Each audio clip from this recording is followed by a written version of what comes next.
el exhorto es una comunicación que un juez hace a otro juez de igual jurisdicción, pero puede ser en territorio nacional o en el exterior. Si yo, por ejemplo, me casé en España, me separé, me vine a vivir a la Argentina y me quiero divorciar, es interesantísimo el tema, porque lo discutimos ayer con la gente de familia. Yo me puedo presentar unilateralmente y pedir el divorcio, acá, en Argentina. Pero ahora que tenga, aunque tenga el último domicilio consular en España, ¿estamos?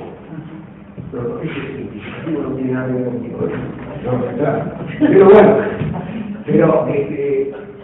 lo que se discute es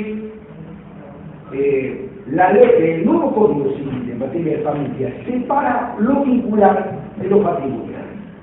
Es absolutamente distinto. Es decir, yo puedo llegar a un convenio y cambiar de régimen, en lugar del régimen de la comunidad, estar en el régimen de la separación de patrimonios y no tocar el vínculo. La única forma de que el vínculo tenga consecuencias sobre lo patrimonial es, en caso de fallecimiento de alguno de los cónyuges, o divorcio vincular. De lo contrario, yo puedo hacer una cosa o la otra, ¿no?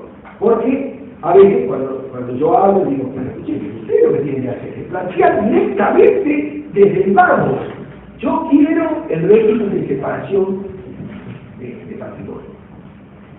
No, pero ¿cómo le voy a decir eso? ¿Por qué no? ¿Por qué no? ¿No es legal? Decir, bueno, escuchar. ¿Por qué no? No, que se va a enojar. ¿Por qué se va a enojar?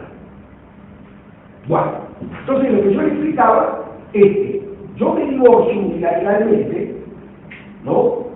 Y digo, tengo mis hijos grandes, no tengo bienes, listo. Entonces, yo puedo iniciar el trámite y demás, pero tengo que notificar a la otra persona. No tiene obligación de contestar, de decir, ¿no es cierto?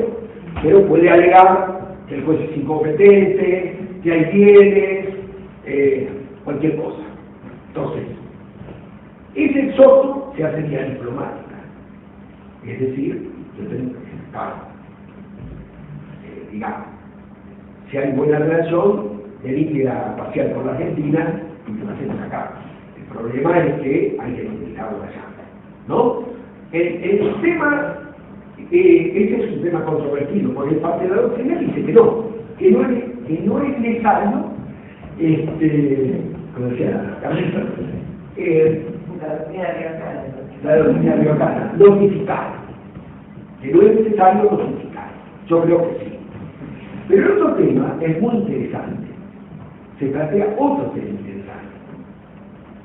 Resulta que yo me caso, que si yo soy jovencito, tengo 19, 20 años, régimen de la comunidad, no digo nada, el régimen supletorio no viene, es el régimen de la comunidad. No digo nada, ¿no? Pero pasan 2, 3 años y digo, no, yo me quiero cambiar de régimen. Entonces les digo, mirá, me quiero cambiar de régimen. Y ella me contesta como que me ría, linda me la cambiar. Como decía, como era mi abuela, simpático solito, de la ruta, ¿cómo se llamaba? Ese que costaba la ruta hasta Uruguay. No me puedo acordar. De antes. Ese decía linda. Bueno, entonces, ¿qué pasa? ¿Qué hago? Si mi esposa me dice que no quiere cambiar de régimen, ¿qué hago? De manera unilateral. ¿Cómo? Presento ante el juez y en principio el juez analizará el tema y seguramente me cambiará de régimen y me divorciará. Yo creo que no. Yo creo que se puede realmente esos temas se deberían poder hablar. Me quedo bastante, digo que no. Y el yo laboral, sí.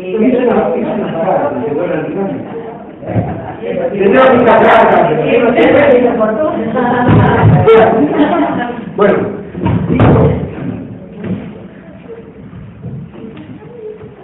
Bueno, vamos a comenzar entonces.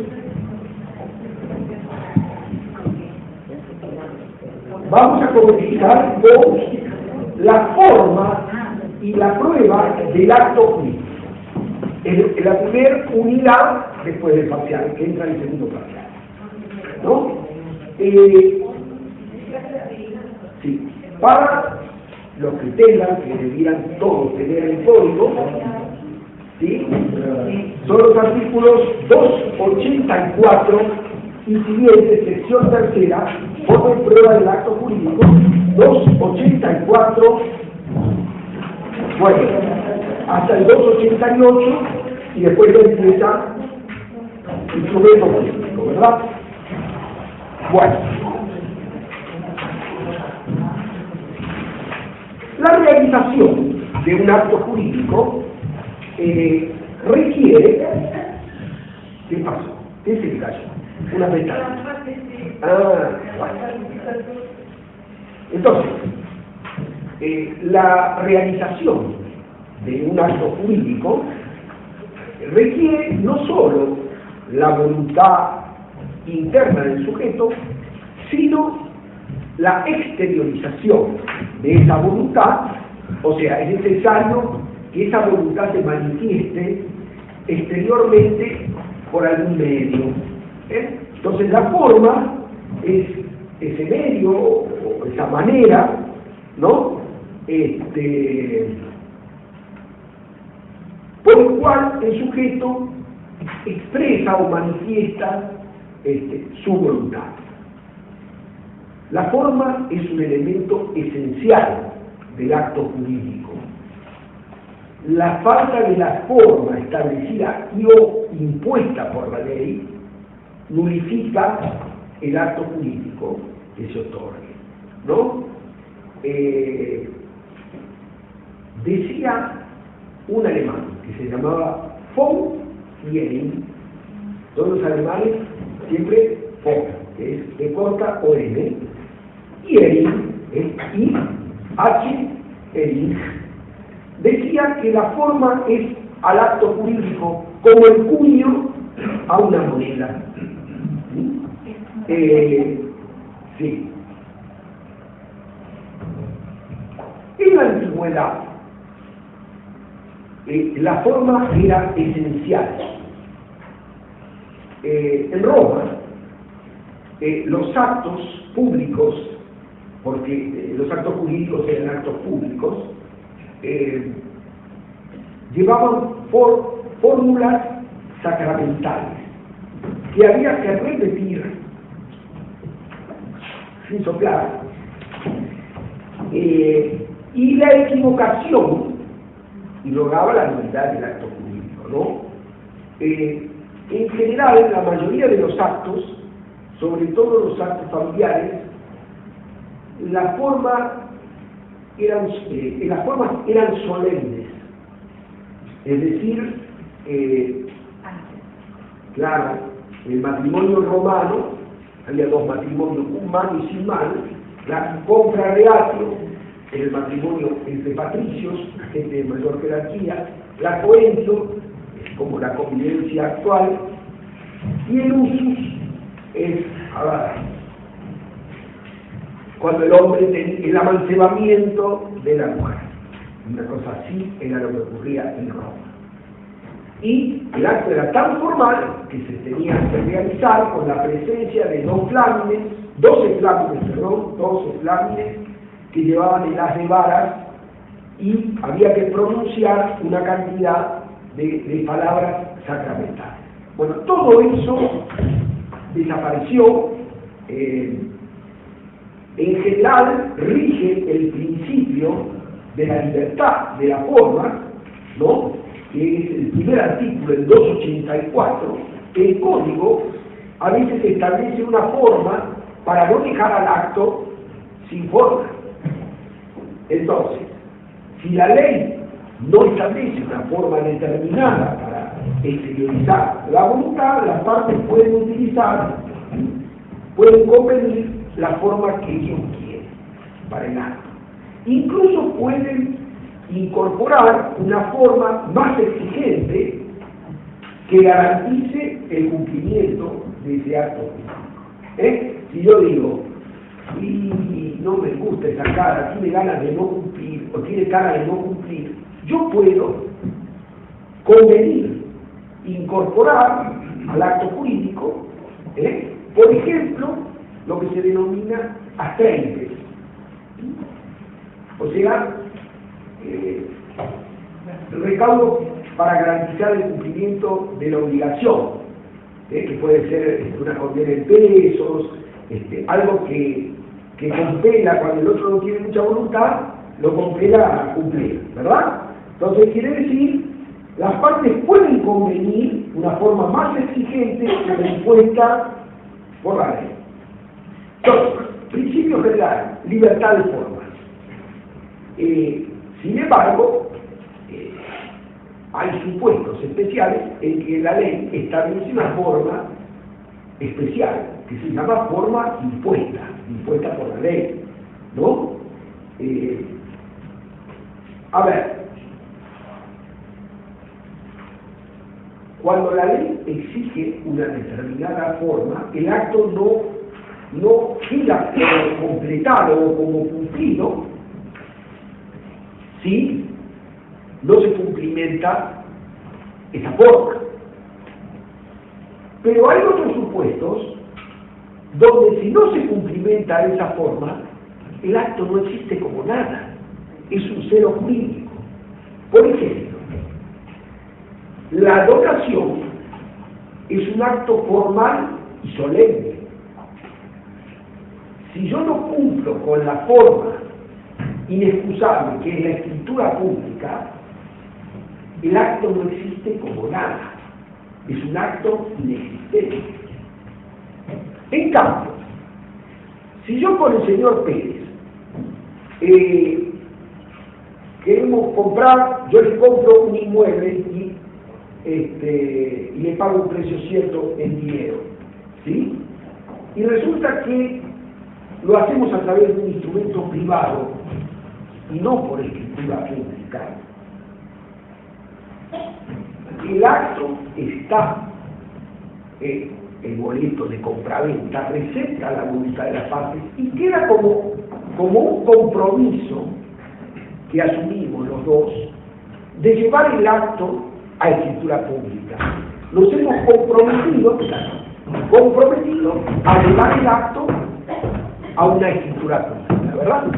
Muy bien. ¿Qué quiere decir? Es distinto. En el otro caso, el acto es inexistente, no existe como nada. En este caso, si alguno de los dos no cumple, nos hacemos los remisos, él me puede compeler judicialmente a que cumpla mi obligación. A través de un juicio. ¿Cómo se llama el juicio? Cumplimiento de contrato. Cumplimiento de contrato y escrituración. Cumplimiento de contrato y escrituración. Donde lo van a obligar a escriturar. Incluso en la sentencia el juez condena a escriturar y designa un escribano de la lista de los escribanos inscritos en el Poder Judicial. Hay escribanos, se saben que están todos los peritos, hay defensores, ingenieros, contadores, bueno, de esa lista están los escribanos también. Muy bien. Entonces, actos no formales, los actos en que la ley no les impone ninguna formalidad especial, y actos formales donde la ley establece una formalidad. ¿Qué es esa formalidad? ¿O qué es un acto formal? El conjunto de solemnidades que prescribe la ley y que deben realizarse al tiempo de la formación del acto. Escuchen bien esto que acabo de decir. Al tiempo de la formación del acto. Hay algunos defectos que el acto jurídico va a tener. Le voy a animar más. ¿A qué lugar se ejecuta el acto? De la formación del acto. ¿no? Hay una diferencia muy grande. Cuando yo convengo con la señorita y le digo, vamos a celebrar un contrato, nos sentamos, tomamos un papel y celebramos ese contrato. Ese es el momento de la formación del acto.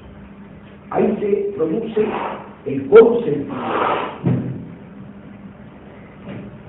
Si ese acto, en el momento en que se expresa el consentimiento, ¿no?, está iniciado, ese inicio es esencial al acto y acarrea su nulidad. ¿Por qué? Porque es un inicio, como si dijera, voy a construir un edificio, hago la estructura y la estructura empieza a tambalear. Aunque después le ponga los ladrillos, el edificio se va a caer. Entonces, todos los defectos o vicios existentes en el momento de la formación del acto van a generar la nulidad. Cuando lleguemos casi al final del programa y veamos nulidades, ustedes van a recordar esto que yo les estoy diciendo ahora. Bueno, los actos formales solemnes son aquellos que la ley exige, ¿no?, como requisito de validez, requisito ad solemnitatem, En cambio, cuando el incumplimiento de ese requisito genera la invalidez del acto y consecuentemente su nulidad. En cambio, cuando sería por ejemplo, qué sé yo, la donación podría ser, el matrimonio. El matrimonio, muy bien. En cambio, cuando el requisito se exige, ¿no?, pero puede prescindirse de él, no es solemne, es ad probationem, es a los fines de poder probar el acto, que es el ejemplo que yo le di de la escritura pública, ¿verdad? Se omite la formalidad, el acto igualmente va a ser válido. O sea, el acto de compraventa será válido y las partes podrán exigir que se realice la escritura pública.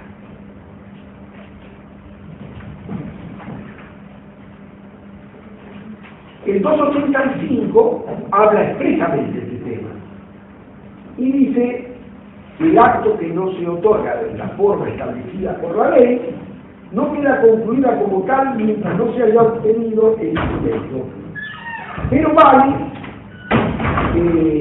como acto en el que las partes se han obligado a cumplir esa formalidad, excepto que la ley exija bajo sanción de nulidad, que es el caso de la donación. Bueno,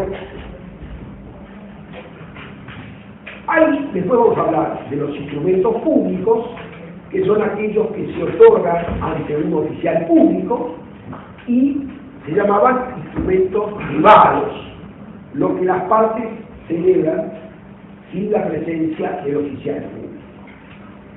Muy bien. El nuevo código utiliza, sustituye estos instrumentos privados y llama instrumentos particulares, firmados y no firmados. El instrumento particular firmado es el instrumento privado. ¿Está claro? Es el instrumento privado. Bueno. ¿De particular o de privado? No. El instrumento particular firmado por las partes es al que nosotros denominábamos instrumento privado. El instrumento particular no firmado es un instrumento particular. Si yo le mando a usted, ya vamos a llegar, si yo le mando a usted un mail, un mail, correo electrónico, ya vamos a llegar a eso, vamos a hablar de la importancia probatoria, de los correos electrónicos, de los mails y de los fakes. Ahí está todavía es más difícil. Es más difícil. Ahora después les voy a explicar, cuando lleguemos a la ley, si no lo vemos hoy, lo veremos en la próxima clase, porque afortunadamente tenemos tiempo para poder profundizar en lo que ha pasado en el caso Nisman. A Nisman le adulteraron su teléfono celular. Había tanto para hablar de eso. Tendríamos que hacer clases enteras, ¿no?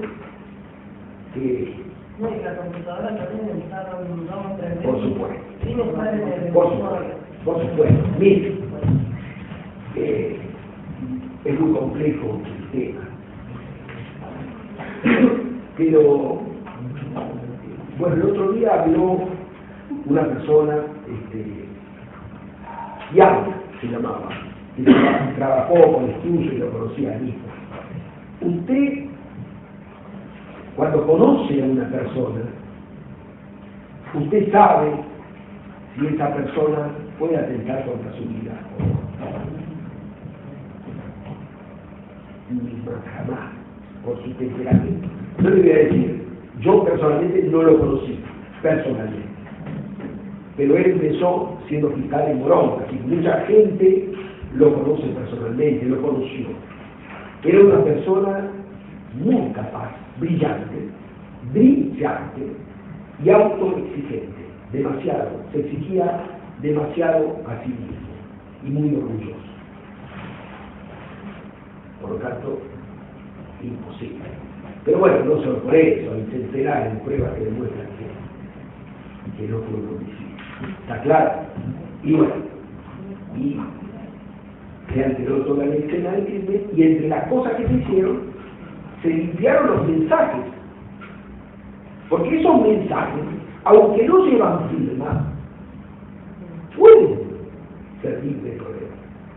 Ya vamos a ver ahora, cuando hablemos de la firma digital, que la firma digital, cuando es otorgada por la persona cuyo certificado, ¿sí?, tiene, es decir, si yo firmo digitalmente con un token, en principio estoy convalidando el documento. Ese documento van a analizar mi firma digitalmente y van a decir si esta firma le corresponde al doctor Ruz.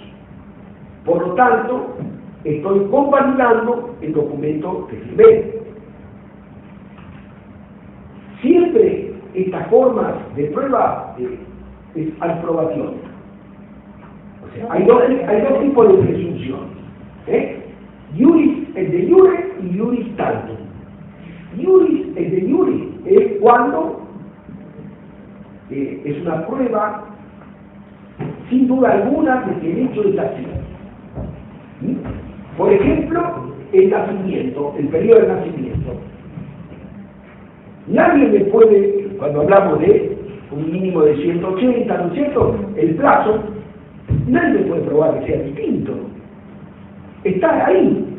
El iuris es de iuris. Ahora, si es iuris tantum, quiere decir que puede ser desvirtuada por prueba en contrario. O sea, si yo quiero probar que ese documento no lo firmé yo, tengo que demostrarlo. ¿Por qué?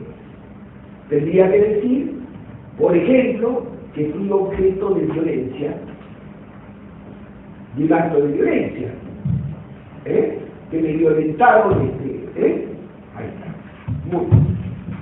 Bueno, no comprendí. La forma de instrumento particular firmado es un documento privado. Y el instrumento particular o no firmado es una prueba. Pero puede ser desvirtuado, porque no está la firma que convalida el contenido. ¿Está claro?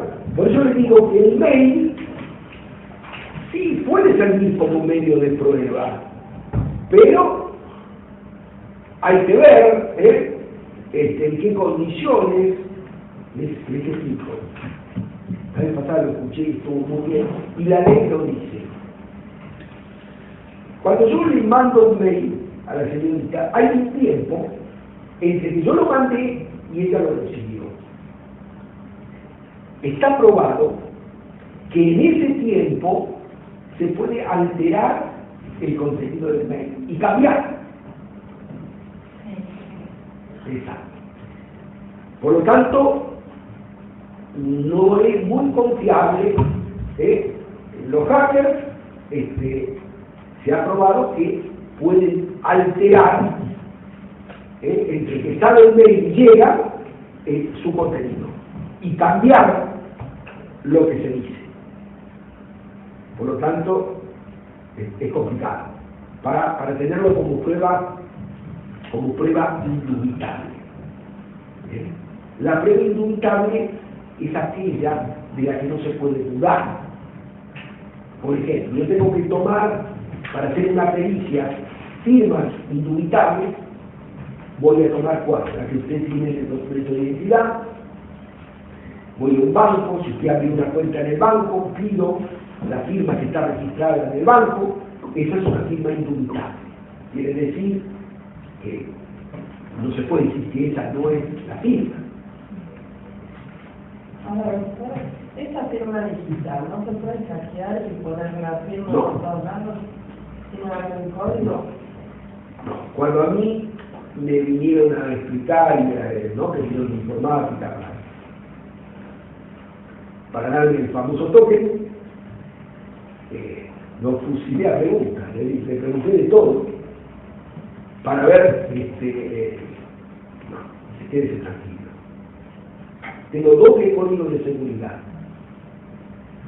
A ver.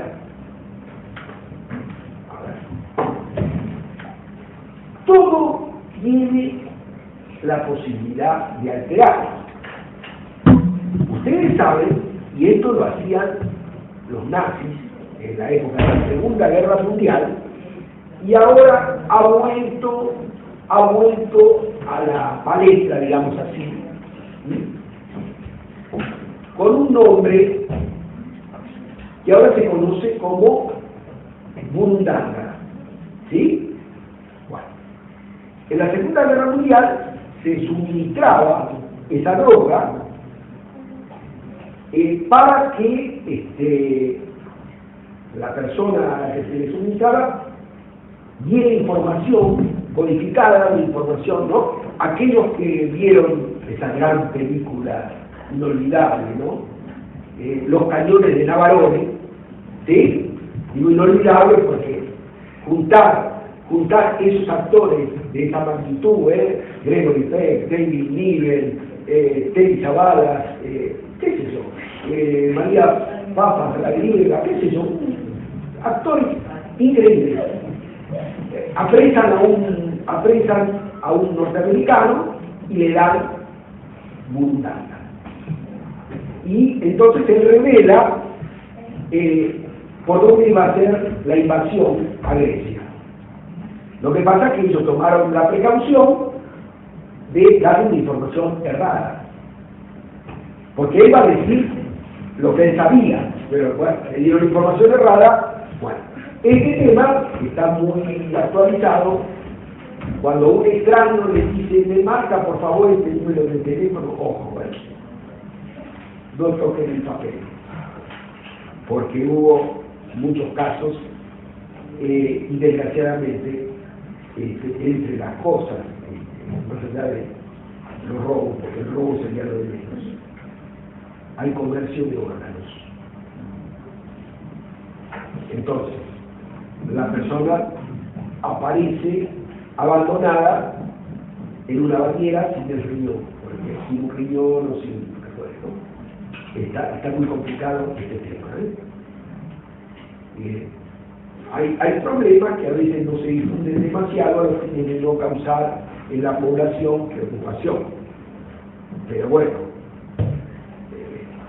así como hay trata, también hay comercio de órganos.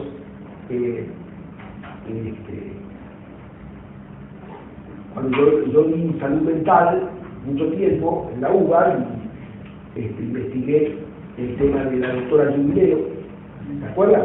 La doctora Jubileo tenía tuvo un alumno que trabajaba en el juzgado federal y así simplemente como aporte para los alumnos, le trajo unas fotocopias del expediente, ¿no? Y bueno, ahí fue condenado el director de la colonia Montes de Oca, Florencio Sánchez. Los sin muertos. ¿Cómo? No apareció nunca. No, Por esto. no, pero había pruebas. Había pruebas. Es más, este hombre, el director, comercializaba órganos de los insanos. No fue. Lo que pasa es que la doctora vio algo. La doctora Jubileo vio algo, entonces la mataron y le hicieron desaparecer. No se sabe qué habrán hecho con su cadáver. Este hombre, Florencio Sánchez, fue condenado por la justicia federal, pero falleció en la cárcel, no cumplió la condena, falleció en paz, murió. Pero hay comercio de órganos, también. Y bueno, yo con esto les quiero decir que a lo mejor con un tipo de droga se puede llegar a lograr forzar que se firme digitalmente un documento, y uno tiene que demostrar después que hubo un vicio de la voluntad, es decir, que hubo violencia física y o intimidación. La intimidación también tiene que reunir, ya lo vamos a ver, determinadas características, pero si yo le digo, bueno, tema del clampuche, ¿no? Tengo a tu hijo acá, hablarle a tu papá, ¿sí? Bueno, o hacer tal cosa o no lo ves más. Eso es intimidación. Hay que probar una serie de cosas, pero es intimidación. Así que puede haber una adulteración de la firma digital, es muy difícil, habría que acudir a estos medios, ¿sí? Pero bueno, es interesante el tema, ¿no? Pero le digo que a veces cuando uno investiga ve muchas cosas que en general uno por ahí no cree, sin embargo que... Bueno, a ver, el 285 termina diciendo el texto que ya se fija la forma con una sanción de nulidad, ¿sí? Bueno, luego viene el 286, artículo que menciona la ley de firma digital, que habla de la expresión escrita. ¿Sí? La expresión escrita puede tener lugar tanto en instrumentos públicos como privados, firmados o no firmados, ¿no? Excepto que en determinados casos se exija una instrumentación adecuada. Por ejemplo, que un acto deba ser otorgado por escritura pública y no se puede otorgar de otra manera. Había antiguamente la cesión de derechos hereditarios, es decir, yo recibía una herencia, el heredero forzoso, y digo, bueno, le voy a ceder mi herencia o mi cuota parte a la señora. Y hacía un escrito judicial, iba a tribunales, presentaba el escrito ante el secretario me certificaba la firma, y eso, si era un escrito, un instrumento privado, al certificar el actuario, que era el secretario, le daba, digamos, la forma, no era un instrumento público, pero tenía la garantía, la certificación. Era un instrumento privado certificado por un actuario. Y yo podía ceder y no pagaba impuestos. Mucha gente cedió derechos hereditarios, hasta que nuestros amigos los escribanos, que van avanzando y avanzando, quieren que la sucesión se tramite no en la justicia, sino en la escribanía, quieren que el matrimonio y el divorcio se hiciera en la escribanía, ellos quieren, ¿no?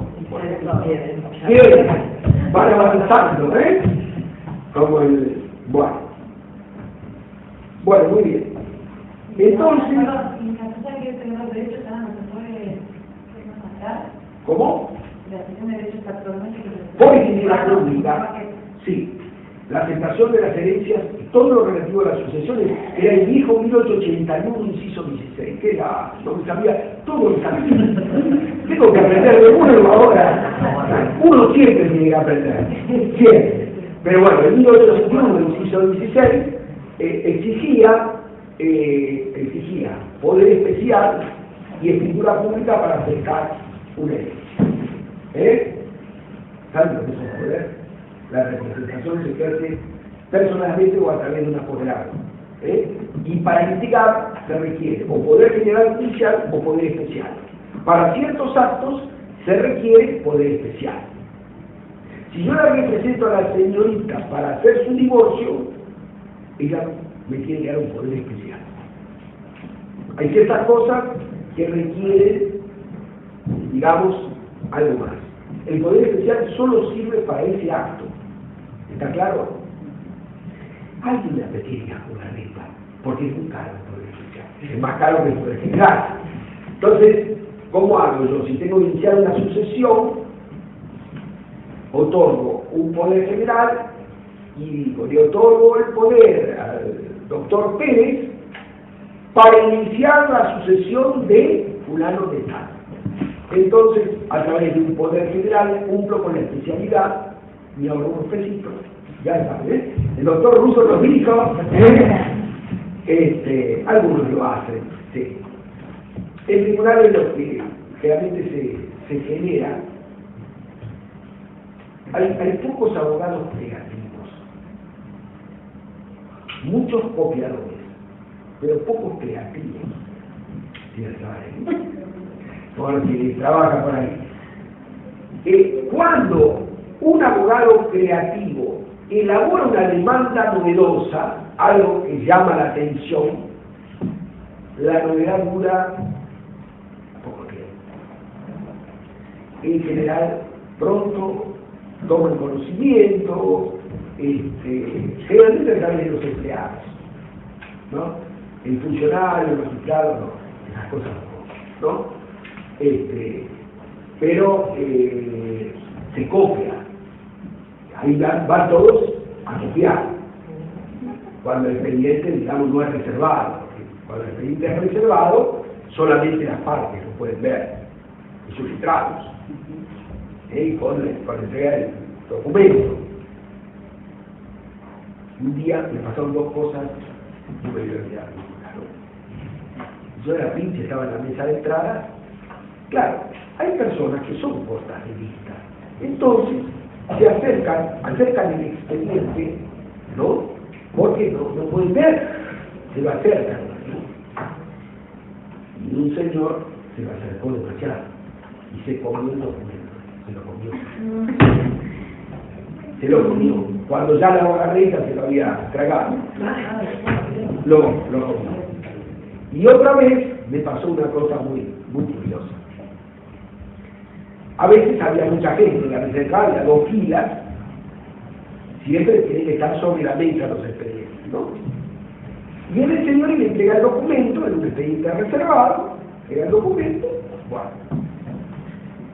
Y en un momento dado empieza a caminar, saliendo de la mesa de entrada, digo, señor, se olvida el documento. Empieza a caminar. Señor, se olvida el documento. Y ahí salté la mesa de entrada y empecé a correr el Palacio de Justicia y bajábamos por las escaleras, corriendo. En el tercer piso está la justicia penal. Generalmente hay policía, ¿no? Y bueno, ahí dice famoso porque le grité, ¡hágame que tiene un expediente! Y el policía se tiró y lo agarró. Así que después fuimos al juez penal con él y tuve que declarar que se había robado el expediente. Menos mal que lo pude agarrar. Pero bueno, ahí, como esto de lo que se come un documento nunca se había visto, ¿no? Papel, ¿no? Sí, digamos, imagínense, si yo le firmo a usted un documento que le presté $50.000 y yo también, yo también, muy bien. La verdad que por eso a veces es lindo, ¿no? a veces cuando nos encontramos con hoy magistrados, ¿no? Que fuimos compañeros o que estuvimos en distintas etapas de tribunales, es muy lindo recordar anécdotas. La cantidad de anécdotas de tribunales es increíble, ¿no? Bueno, días enteros viéndonos y charlando sobre temas, ¿no? Bueno, a mí me quedó, entre las cosas que me quedaron, una cosa muy linda, ¿no? Una alegría conocerlo, el proceso de alimentos de Juan Carlos Altavista, el Vinito. ¿Se acuerdan del Vinito? Conocerlo personalmente tanto tipo, ¿no? Pero poder charlar con él, ¿no? Y bueno, preferíamos que se hiciera un pequeño esquema. Bueno, entonces, el 287 habla de los instrumentos privados y particulares, firmados y no firmados. Los instrumentos particulares pueden estar firmados o no. Si no están, se llaman instrumentos privados, lo que acabo de decir. Si no lo están, se lo denomina instrumentos particulares no firmados.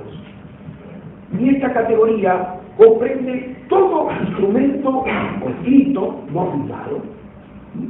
Por ejemplo, los impresos, los registros visuales, los registros auditivos de cosas o de hechos, los registros de la palabra y los registros de todo tipo de información.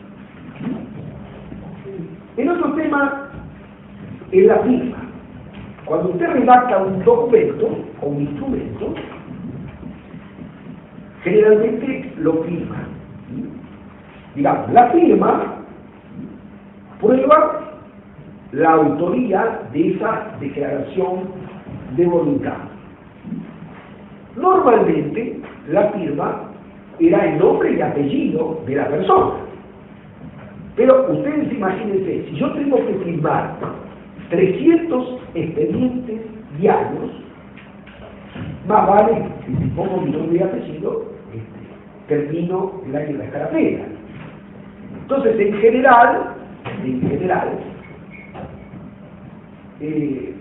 tanto los funcionarios como los magistrados tenemos una firma que es un gravato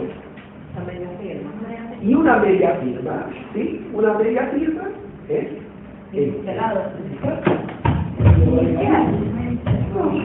la firma ahí está. Esa es una media firma. Ahí está.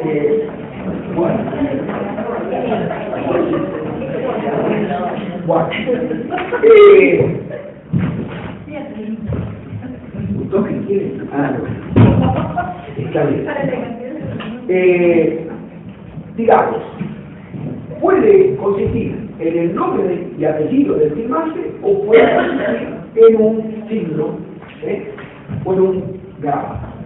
El segundo párrafo del 288 se refiere al documento digital. Los instrumentos generados por medios electrónicos, o en los instrumentos generados por medios electrónicos, el requisito de la firma de una persona queda satisfecho si se utiliza la firma digital, que asegura indubitablemente, quiere decir, que aseguro indubitablemente, quiere decir que no puede ser atacado la autoría y es decir, yo con mi firma digital soy autor de ese documento de ese instrumento en su integridad. Quiere decir que le da al documento digital y a la firma digital el trato de un instrumento público. Es decir, no siendo un instrumento público, hace plena fe. A ver, antes de seguir avanzando, les quiero contar brevemente esto que es importante. El instrumento público, al que vamos a hacer referencia más adelante, es aquel instrumento otorgado ante un oficial público. ¿Sí? A ver. Si yo me caso, para que el matrimonio sea válido, me tengo que casar ante un oficial público. ¿Está claro? Sí. ¿Quién puede ser oficial público? Yo. ¿Cuándo? En un barco. En un barco un juez puede casar. ¿Sabían ustedes? O en una aeronave. Y puedo casar también en artículo mortis. ¿Saben lo que es eso? Claro. Vamos a ver, esto generalmente ocurre en el campo. En el campo, en general, rara vez se casan así. Rara vez se escriben los chicos.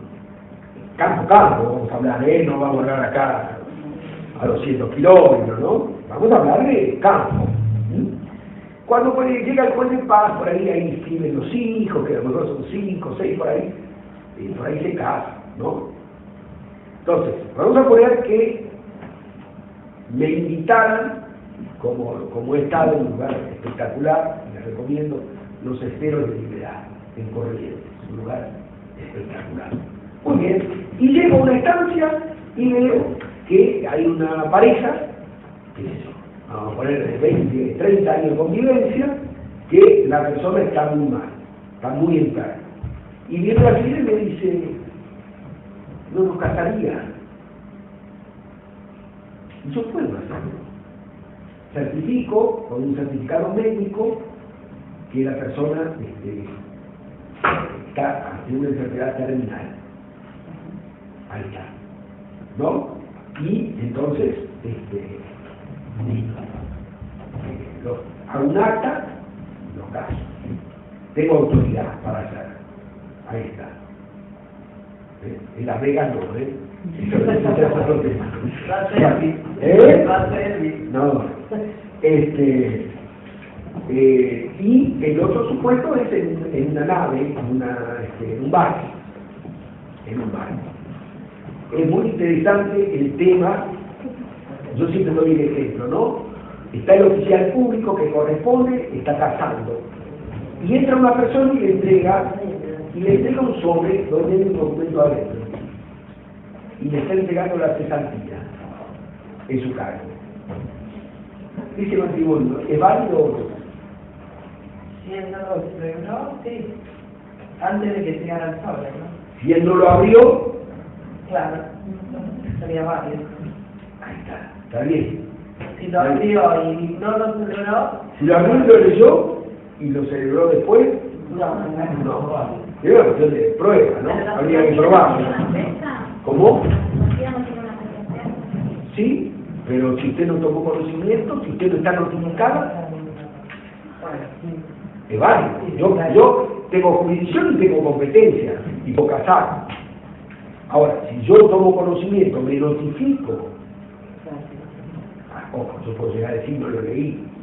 Bueno, por ahí, digo, no lo leí, ¿no? Pero hay testigos por ahí que bueno, entonces, ahora vamos a hablar un poquito del tema de la firma digital. ¿Sí? Ya les digo, la firma, el instrumento digital, ¿sí?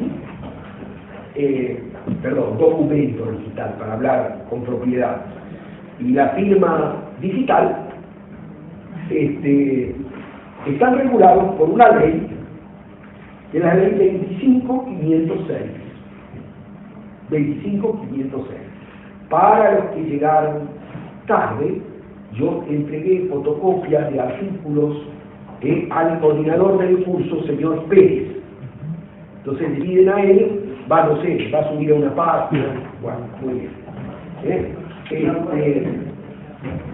El Código Civil y Comercial actual, en el artículo 288, último párrafo, alude al documento digital y a la firma digital. De modo que... ¿La ley anterior o anterior a todo esto? Como la ley es anterior. Es anterior, Sí, exactamente. es la misma validez. Es sancionada el 14 de noviembre del 2000, 1 y promulgada el 12 de diciembre del 2001. Es anterior al código. Se entiende por firma digital al resultado de aplicar a un documento digital un procedimiento matemático que requiere información de exclusivo conocimiento del firmante. La firma digital debe ser susceptible de verificación por terceras partes. Cuando la ley requiera una firma manuscrita, esa exigencia también quedará satisfecha por una firma digital. ¿Sí? Este principio es aplicado a los casos en que la ley establece la obligación de firmar. ¿Sí? Bueno, después habla de cuáles son las exclusiones, disposiciones por causa de muerte, actos jurídicos de derecho de familia, por ahora no se puede firmar digitalmente, y actos personalísimos en general. Por ejemplo, la donación de un riñón, o la autorización para una intervención quirúrgica de cambio de sexo, por ejemplo.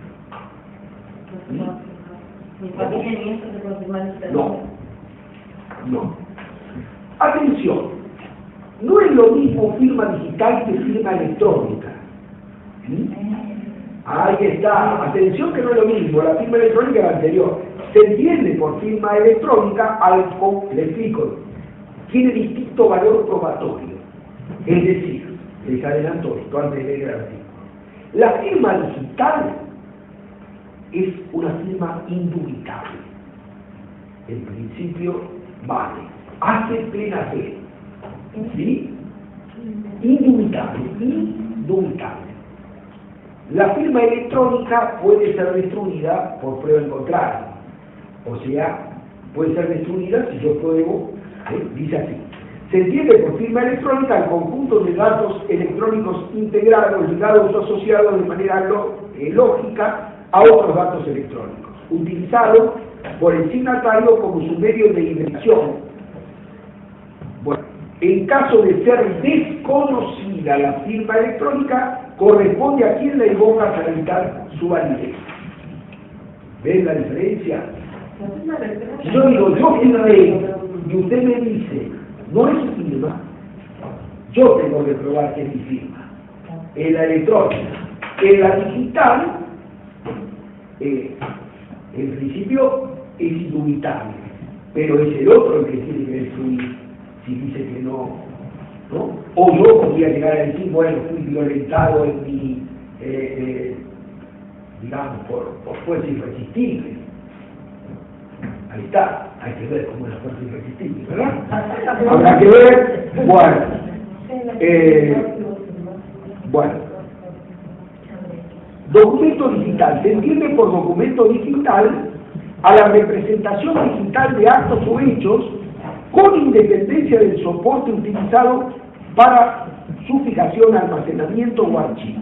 Un documento digital también satisface el requerimiento de escritura.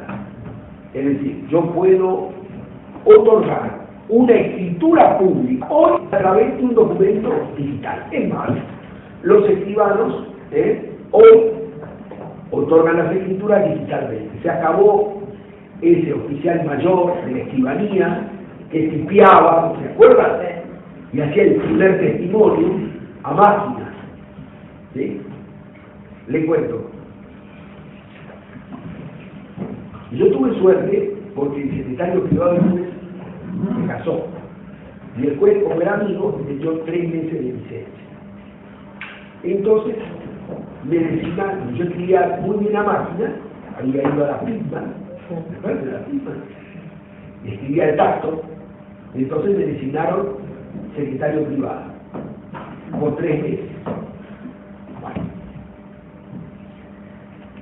Yo pasaba las sentencias a máquina, se pasaban con 7 copias carbónicas. ¿Saben lo que son? 7 copias carbónicas. Entonces, claro, tenía esas máquinas Remington, Andrew, ¿no? Y me pegaba la tecla con fuerza. Entonces, Cuando llegó la computación, las primeras computadoras, También era estamos hablando estoy hablando del monitor AMBAR, ¿se acuerdan? La Corte nos mandó licenciados en sistemas para explicarnos un poco, ¿no? Porque pasa que era el disco de 5/4, el grandote, que si se doblaba, sonaba. Claro, después venía el de crecimiento.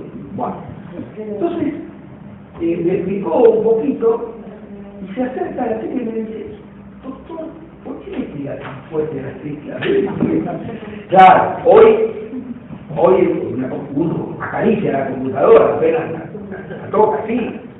Pero bueno, yo le digo, si usted supiera, bueno, y fue muy interesante, inolvidable, porque en esos 3 meses tuve la suerte de que cayera en el juzgado el juicio del primer ganador del PRODE. Fabiana López contra Mercedes Negrete. Ahí está. Que ganó 1 millón de pesos. ¿Ubican el caso? ¿Lo conocen? Hace poquito creo que pasaron, no sé si 30, 40 años, y aparecieron los dos, ¿no? Hacía sus primeras armas en el periodismo el periodista Roberto Maidana. Ahora es hijo Maidana. Pateaba la puerta del despacho para poder sacar fotos. Miren, para que tengan una idea de lo que significaba en ese momento 1 millón de pesos. La gordita simpática era un encanto, Fabiana López, que nos traía factura, ¿no? Se quedó, les cuento, muy importante, yo aprendí mucho de eso, porque ¿qué hizo el juez? El juez los dejó a los dos en el despacho, a pesar de haber un videotape que acreditaba que habían jugado a medias la tarjeta. Un videotape, miren qué antigüedad, que probaba que habían jugado a medias la tarjeta. El juez riojano, por ahí me dice, un juez riojano, los deja a los dos solos, charlando en el despacho, sin los abogados y sin su presencia. ¿Y grabando? No, que grabaron en esa época.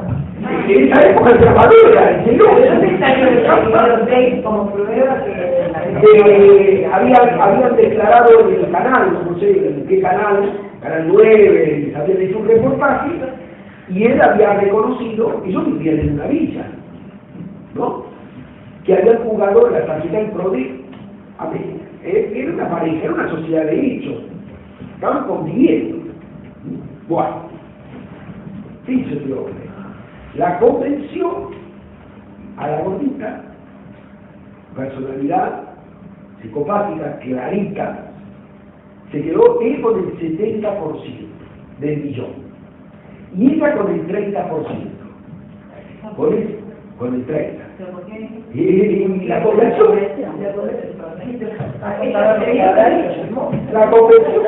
después te lo vas a tener. no, divertidísimo era Mercedes Negrete.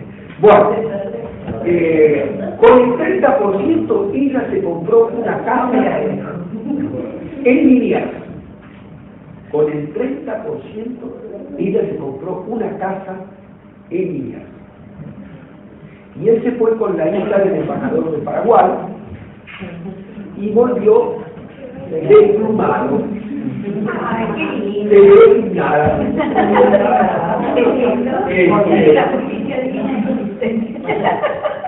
Pero bueno, una experiencia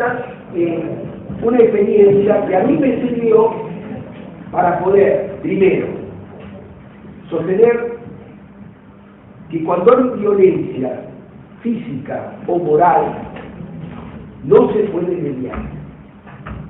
No se puede hacer mediación porque no hay equilibrio. Para mediar tienen que estar los dos a esta altura. Si yo los tengo así, no puedo. Es decir, ¿qué podría hacer? Trabajar sobre la autoestima del que está abajo, que puede ser un hombre o una mujer, lo mismo. no es una cuestión de género, elevarle la autoestima, ¿sí? Es difícil, y cuando estén ahí, tratar de mediar. Pero en general, yo siempre les enseño a los chicos en familia que cuando hay violencia no puede haber mediación. No se puede mediar nada. Entonces, Es difícil lograr eso. es difícil, sí. Es muy difícil. El otro día no lo podían creer, estábamos con un juez de familia, traje un juez de familia a la comisión, cuando dijo que el 80% de las causas iniciadas diariamente en la justicia de familia son cuestiones de violencia. El 80%. Después caen, no continúan. Después caen, no continúan. ¿Caen quién? Digamos que después no lo siguen las personas que están con esa forma de violencia. No siguen quién. En la justicia. Como que no A ver. están sintiendo, como que... A ver, desgraciadamente,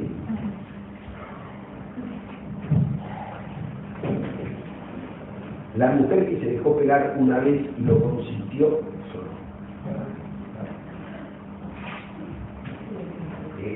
No se puede aceptar de ninguna manera la violencia en cualquiera de sus formas de investigación.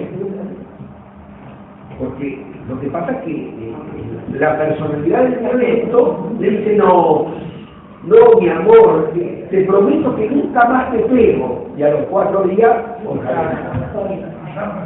Y cada vez más. Tienen la facilidad de comprarme para quedarse culpable encima de que era el víctima. Y el otro problema, el año pasado yo traje a la directora, la jefa, la licenciada Silvia Alonso, una psicóloga, jefa de la oficina de la Corte de Violencia. Cuando entró, no sé si 1 año o 2 años, era cuando el baterista de Callejeros, Vázquez, la quemó a la chica, ¿se acuerdan? Que dice que se le cayó el... Cuando ella entró al aula, lo primero que me dijo, Eduardo, la cantidad de casos de relación, de parejas que uno quema al otro. Y yo le dije, claro, porque las conductas se copian. Se copian. La forma de robar se copia también. A ver, el señor que pasó tiene sus años se acordará de la película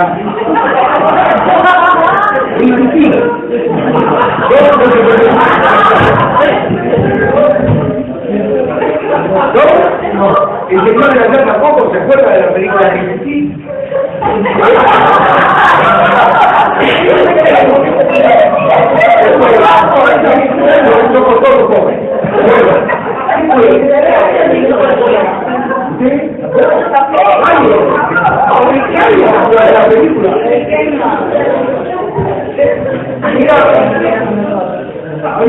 Habían alquilado la vivienda de arriba, habían hecho uno en una joyería, el asalto de una joyería, habían hecho un orificio en el suelo, habían introducido un paraguas cerrado por ese edificio, habían abierto el paraguas adentro y habían roto el piso y tiraron los escombros, quedaron adentro del paraguas puesto, ¿cierto?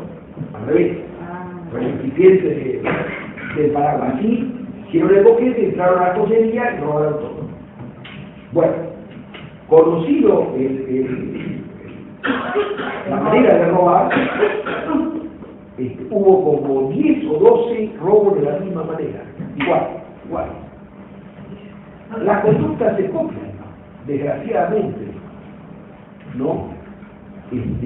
No les interesa que no haya originalidad, les interesa repetir. Si funciona, ya estaría resultado más. Muy bien lo que te digo, si funciona, hay que hacer las que no funcionan, ¿no es cierto?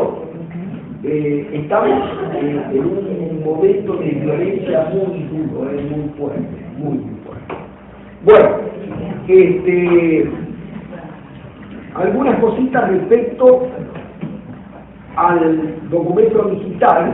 Yo les dejé a ustedes un PowerPoint un PowerPoint que está fotocopiado, ¿verdad? Y habla del instrumento, del documento. El documento es un instrumento. El documento es toda cosa capaz de representar un hecho. El documento es una cosa. Generalmente es creado con intervención humana, aunque a veces hay casos en que dicha intervención solo se manifiesta a través de la tecnología. Bueno,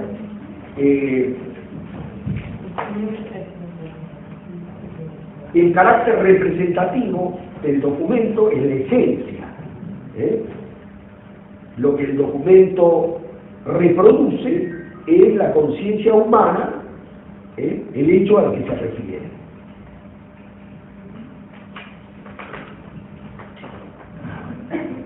Vamos a ver lo que dice el documento electrónico. Nosotros estamos viviendo un proceso, además de individualismo y de incomunicación, estamos viviendo un proceso de desmaterialización y de despersonalización. Es decir, nos comunicamos más por medios electrónicos que de frente, ¿no? Yo creo que a muchas personas les puede molestar si están tomando café con alguien y la persona agarra el celular y empieza, ¿no? Seguramente usted que le diría, o cerraste el celular o me levanto y me voy, porque no. Pero bueno, es la consecuencia, la desmaterialización. El objeto de la transmisión de la información es siempre inmaterial.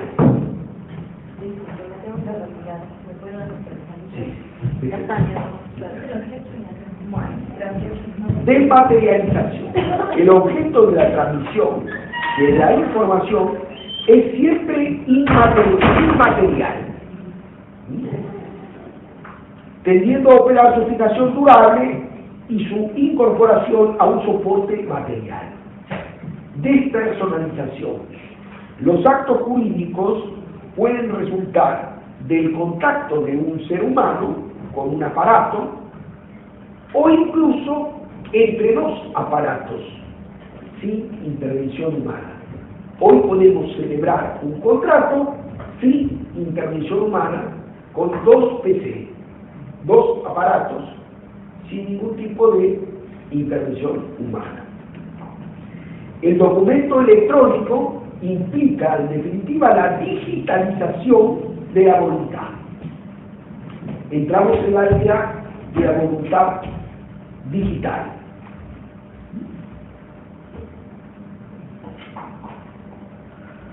El artículo 6 de la ley 25.506 dice: se entiende por documento digital a la representación digital de actos o hechos con independencia del soporte utilizado para su fijación. Un documento digital también satisface el requerimiento de escritura. Los elementos son: el contenido es la información, el continente es el soporte de esa información, el CD, el DVD, la memoria RAM, ROM, dispositivos de almacenamiento, y la grafía es la forma por la cual se manifiesta externamente la representación del hecho. Comprende el medio, o sea, el instrumento por el cual se transmiten los signos al soporte, y el lenguaje, que es el conjunto de signos para llevar a cabo la representación. La firma, acaban de ver, la firma tradicional vale como medio de identificación, pero no es el único medio de identificación. La ley 25.506 reconoce el empleo de la firma electrónica y de la firma digital. ¿Qué es la firma digital?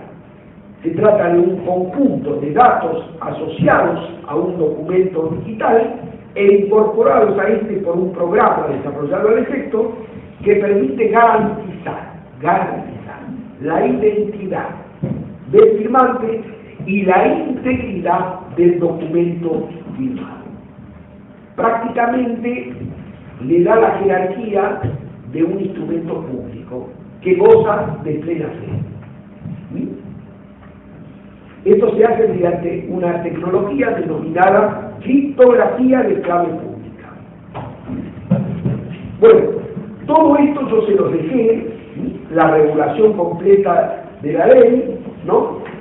Y también le dejé, no hace a esta materia, pero es muy interesante, la protección penal con relación al documento electrónico. Es decir, ha habido muchos casos muy interesantes, no resueltos tan satisfactoriamente como debieron serlo, por el tema de las páginas web y la utilización de la web en distintos casos. ¿Se acuerdan ustedes? Esta chica que era modelo,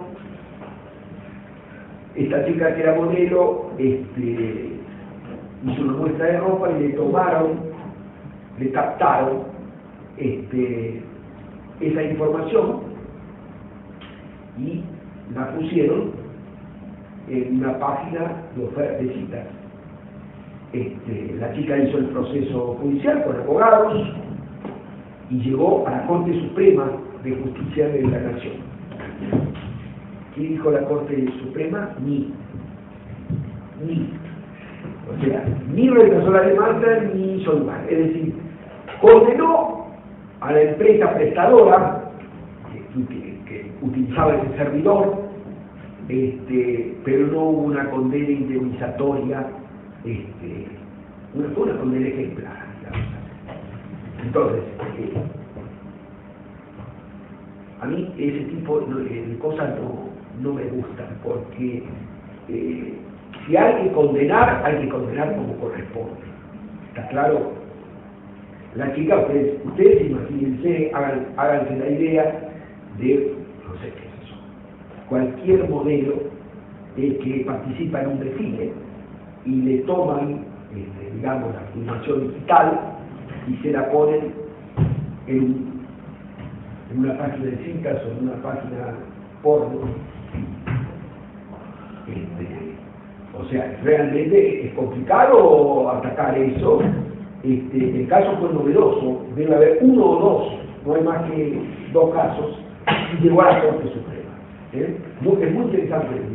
El caso, la chica peleó muchísimo, fue complicadísimo llegar hasta la Corte con rechazo de demanda de primera instancia y de Cámara. Me parece que la Corte debiera haber, sí, más riguroso, ¿no es cierto? Condenar como corresponde, no dejar así la cosa ahí. Todavía no es lo mismo, por ejemplo, nosotros ahora, con el tema de la tasa pasiva. Que saben que no podemos seguir aplicando la tasa pasiva porque está difícil, claro que la tasa pasiva. La tasa que paga el Banco Nación o el Banco de la Provincia de Buenos Aires, las operaciones de educación para actualizar los votos indemnizatorios. Yo fijo un voto a la fecha de la sentencia. Si la sentencia es del 2010, ¿no? Imagínense el valor de un auto. A ver, un auto choca, sufre destrucción total del rodado y era un Fiat del año 2010. Yo estoy fijando una indemnización de 20.000 pesos. ¿Qué son 20.000 pesos? Hoy, nada. La única manera, está prohibida la indexación, no se puede actualizar como antes se actualizaba, porque la postura nuestra actual es la postura nominalista. Exacto. Entonces, yo lo único que puedo hacer es ajustar a través de intereses, los intereses que acompañan a la condena cuando son pedidos. Si no son pedidos, no los puedo fijar. Entonces, yo debiera fijar la tasa activa, que es una tasa un poco más alta, pero la Corte dice que hay que pagar la tasa pasiva. Yo no me puedo apartar de lo que la Corte dice, porque las decisiones de la Corte Suprema merecen moral acatamiento. ¿Qué puedo hacer? Y puedo decir, cuando la Corte no le daba el valor vida a la concubina, a la ex concubina, vamos a hablar con propiedad, ahora se dice conviviente, ya no se dice la concubina, ¿qué? Conviviente, ahí está, claro, entonces que la Corte me revocaba, yo dejaba salvo mi opinión personal, es decir, tuve que rechazar el rubro y decir no concuerdo con la solución dispuesta, pero tenía que hacer lo que la Corte dice, porque si no soy sancionado por la Corte. ¿Está claro? Un juez de San Isidro que se apartó de lo que la Corte dijo, lo sancionó. Entonces, es como si yo le dijera, no es lo mismo fijar una tasa de un 3% o de un 4% a fijar una tasa del 12%. Y peor cuando las sumas son en dólares. ¿Está claro? Nosotros llegamos a decir, hay departamentos judiciales que condenan a un 8% de sumas en dólares. Nosotros llegamos a un 6% por un enorme esfuerzo, ¿sí? Pero no es justo todavía, digamos que es poco. Es poco. La justicia siempre es muy prudente, ¿no? A veces demasiado prudente, pero bueno. Hoy vemos hasta acá. ¿Alguna pregunta, alguna duda, algo que me quiera preguntar? ¿No? ¿Está todo claro o todo demasiado oscuro? Bueno, nosotros la próxima clase vamos a empezar con instrumento público y después escritura pública y todo eso. Vamos a ver si podemos conseguir el privado.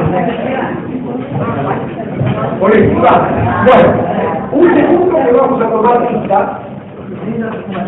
Ya lo dejo después.